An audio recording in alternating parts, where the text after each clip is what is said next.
Good morning students, welcome to online morning assembly.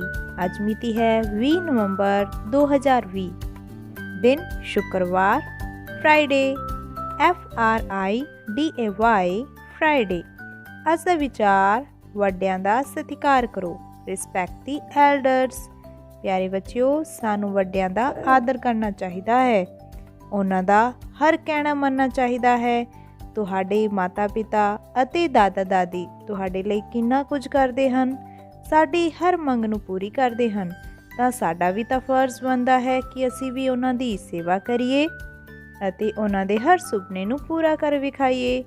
ਇਸ ਕਰਕੇ ਬੱਚਿਓ, ਵੱਡਿਆਂ ਦਾ ਸਤਿਕਾਰ ਕਰੋ ਅਤੇ ਛੋਟਿਆਂ ਨਾਲ ਪਿਆਰ ਕਰੋ।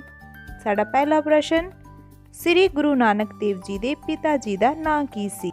ਇਹਨਾਂ ਦਾ ਨਾਂ ਸੀ ਮਹਿਤਾ ਕਲਿਆਣ ਚੰਦ ਜੀ। ਇਹਨਾਂ ਨੂੰ ਮਹਿਤਾ ਕਾਲੂ ਜੀ ਵੀ ਕਿਹਾ ਜਾਂਦਾ ਸੀ।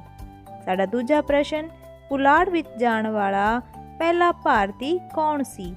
ਪਿਆਰੇ ਬੱਚਿਓ, ਇਹ ਸੀ ਰਾਕੇਸ਼ ਸ਼ਰਮਾ। ਪੁਲਾੜ ਵਿੱਚ ਯਾਤਰਾ ਕਰਨ ਵਾਲਾ ਪਹਿਲਾ ਭਾਰਤੀ ਅਤੇ ਦੁਨੀਆ ਦਾ 138ਵਾਂ ਵਿਅਕਤੀ ਸੀ। ਰਾਕੇਸ਼ ਸ਼ਰਮਾ ਦਾ ਜਨਮ 13 ਜਨਵਰੀ 1949 ਨੂੰ ਜ਼ਿਲ੍ਹਾ ਪਟਿਆਲਾ ਪੰਜਾਬ ਵਿੱਚ ਹੋਇਆ ਸੀ। ਸਾਡਾ ਅਗਲਾ ਪ੍ਰਸ਼ਨ, ਪਹਿਲੇ ਦੇਸੀ ਮਹੀਨੇ ਦਾ ਨਾਂ ਕੀ ਹੈ? ਹਾਂਜੀ ਬੱਚਿਓ, ਸਾਡੇ ਪਹਿਲੇ ਦੇਸੀ ਮਹੀਨੇ ਦਾ ਨਾਂ ਹੈ ਚੇਤ। ਸਾਡਾ ਅਗਲਾ ਪ੍ਰਸ਼ਨ, 50 ਪੈਸੇ ਦੇ ਕਿੰਨੇ ਸਿੱਕਿਆਂ ਨਾਲ 1 ਰੁਪਇਆ ਬਣਦਾ ਹੈ? ਪਿਆਰੇ ਬੱਚਿਓ, 1 ਰੁਪਇਆ ਕਿੰਨੇ 50 ਪੈਸਿਆਂ ਦੇ ਸਿੱਕਿਆਂ ਨਾਲ ਬਣਦਾ ਹੈ?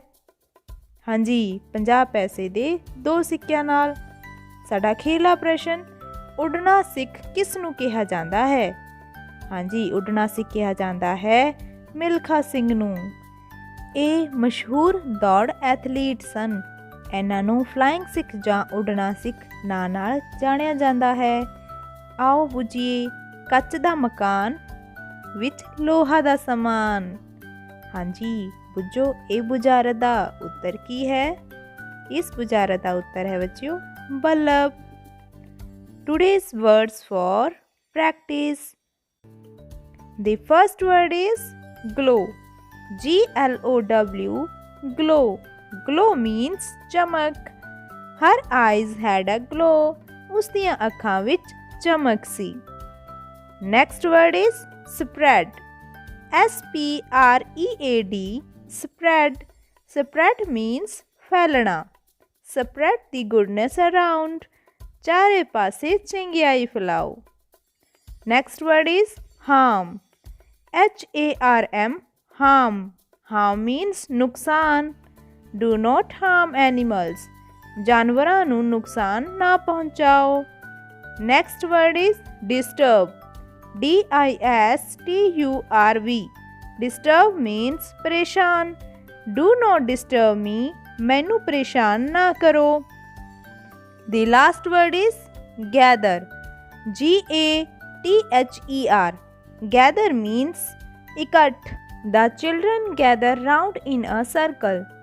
ਬੱਚੇ ਚੱਕਰ ਵਿੱਚ ਇਕੱਠੇ ਹੁੰਦੇ ਹਨ। ਪਿਆਰੇ ਬੱਚਿਓ, ਇਹਨਾਂ ਨੂੰ ਪੜ੍ਹੋ, ਲਿਖੋ ਅਤੇ ਪ੍ਰੈਕਟਿਸ ਕਰੋ। ਤੇ ਹੁਣ ਤਿਆਰ ਹੋ ਜਾਓ ਸਵੇਰੇ 9 ਵਜੇ DD ਪੰਜਾਬੀ ਤੇ ਆਨਲਾਈਨ ਕਲਾਸਿਸ ਅਟੈਂਡ ਕਰਨ ਲਈ। ਅਤੇ ਉਸ ਵਿੱਚ ਦੱਸਿਆ ਗਿਆ ਕੰਮ ਸਾਰੇ ਬੱਚਿਆਂ ਨੇ ਸੁੰਦਰ ਲਿਖਾਈ ਵਿੱਚ ਜ਼ਰੂਰ ਕਰਨਾ ਹੈ। Thank you.